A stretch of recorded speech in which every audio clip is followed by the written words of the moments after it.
ایک کالر ہمارے ساتھ ہیں. السلام علیکم. السلام علیکم. وعلیکم السلام.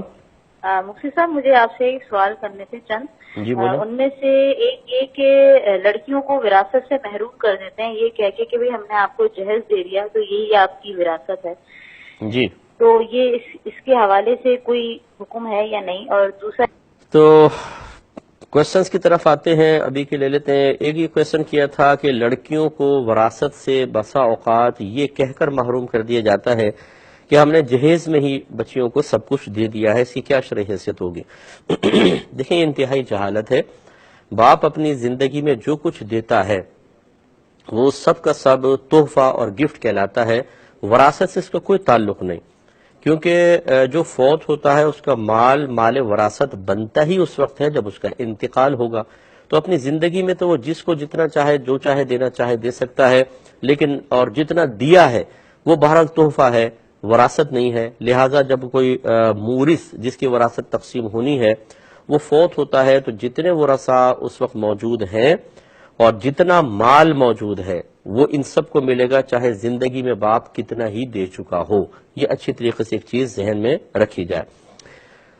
دوسرا ایک اور جہیز کا پہلو ہے وہ میں انشاءاللہ عرض کرتا. تو ایک میں نے آپ کو بتایا کہ باپ اپنی زندگی میں بیٹی کو جتنا بھی جہیز دے دے یہ وراثت نہیں ہے.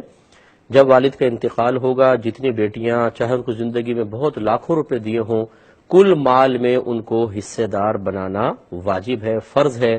اگر بھائی، جو اکثر بھائی کرتے ہیں کہ بہنوں کے حصے کھا جاتے ہیں، یہ گناہ کبیرہ کے مرتکب ہوتے ہیں. اور یاد رکھیں کہ اگر ان میں نابالغ ہوں، خاص طور پہ بچیاں نابالغہ ہوں، تو ان کا مال کھانا یتیم کا مال کھانا ہے اور پیٹ میں جہنم کی آگ اتارنا ہے. یہ نہیں ہو سکتا تو چنانچہ تقسیم کرنا ہی ہوگا. ایک یہ چیز ہوتی ہے والد صاحب کا انتقال ہو گیا اور ابھی دو بہنیں کنواری ہیں مثال کے طور پر، اور وراثت ابھی تقسیم ہوئی نہیں ہے، جیسے مکان ہے، کچھ دکانیں ہیں. اب بھائی بہنوں سے یہ کہیں کہ اگر آپ اجازت دیتی ہو تو ہم جہیز میں تمہیں سب کچھ دے دیتے ہیں. یہ دیکھیں کب ہے؟ جب والد صاحب فوت ہو گئے.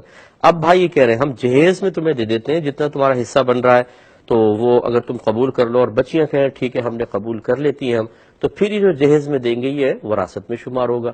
تو اس میں طریقہ کار یہ ہوتا ہے کہ جتنے بھی پراپرٹی وغیرہ ہے اس کی موجودہ قیمت لگوائی جائے، پھر شرعی لحاظ سے تمام ورثاء کے حصے بنا لیے جائیں، پھر دیکھیں کہ بہنوں کے پاس کتنا حصہ آیا. مثال کے طور پہ ایک بہن کا پورا اپنا کیلکولیشن کی تو ایک بہن کا حصہ 10 لاکھ، دوسری کا 10 لاکھ ہے. تو اگر آپ 10 لاکھ کا جہیز دے دیتے ہیں بچی کو، کیونکہ جہیز ہمیشہ یاد رکھیں لڑکی کی ملکیت میں رہتا ہے، وہ مطلب سسرال چلی بھی جائے اس کی ملکیت میں رہتا ہے، اور وہ اگر فوت ہو جاتی ہے تو یہ جہیز لڑکی کی وراثت بنتا ہے.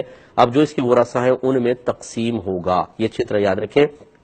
تو لہٰذا جب وراثت کی تقسیم کی باری آئے، مورث فوت ہو چکا ہے، اب بطور وراثت جہیز کے اندر جو کچھ دیا جائے گا بچیوں کی رضامندی کے ساتھ وہ وراثت میں شمار کیا جا سکتا ہے.